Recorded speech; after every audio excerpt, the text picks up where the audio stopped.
Good morning. I'm Dr. Sharath, ENT Consultant, Specialist Hospital, Kalyan Nagar, Bangalore. This week is Tinnitus Awareness Week. I'm here today to talk to you about tinnitus. Most of you wouldn't have don't know what is tinnitus, but 10% of the world population is facing this symptom. So I have to tell in simple words, tinnitus is nothing but a ringing sound in the ears, a whistling sound, beeping sound, whispering sound, this kind of a sound where a patient hears it. It could be continuous or intermittent. It could vary in loudness. So what does the symptom do to a patient? It irritates him. He may not be able to concentrate on his work, on his studies, or the patient have a problem in falling asleep. So this is a constant symptom which can trouble the patient a lot.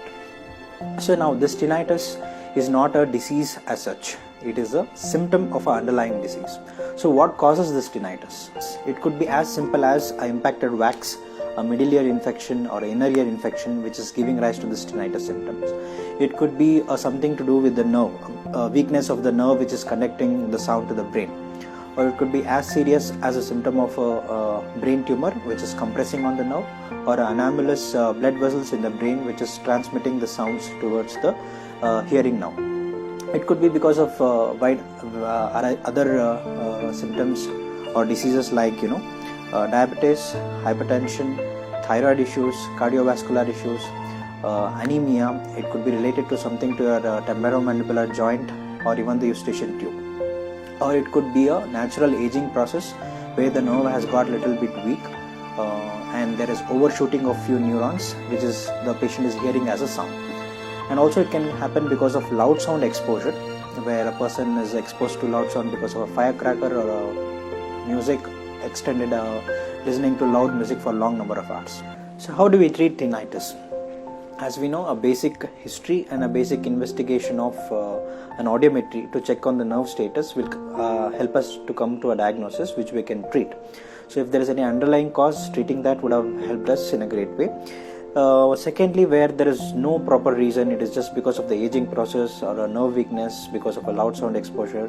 In that cases, we can offer patients few medications over a long term that will help us in cutting down the tone of the tinnitus or reducing the intensity of it, or eventually we might be tinnitus free. Also, there is other treatment like tinnitus retraining therapy, where we train the patients how not to get affected by the tinnitus, to concentrate or divert your concentration away from the sound.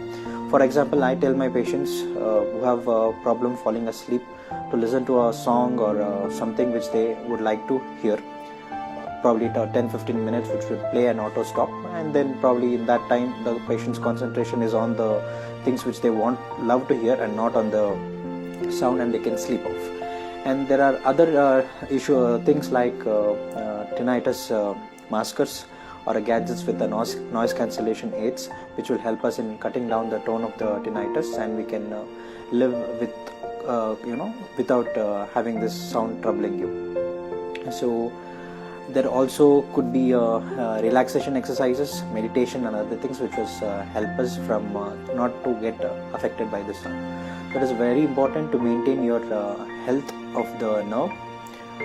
So this is the tinnitus week. So any of you would having the symptoms and having trouble getting rid of this, you can contact your ENT surgeon who would help you to get rid of the symptoms.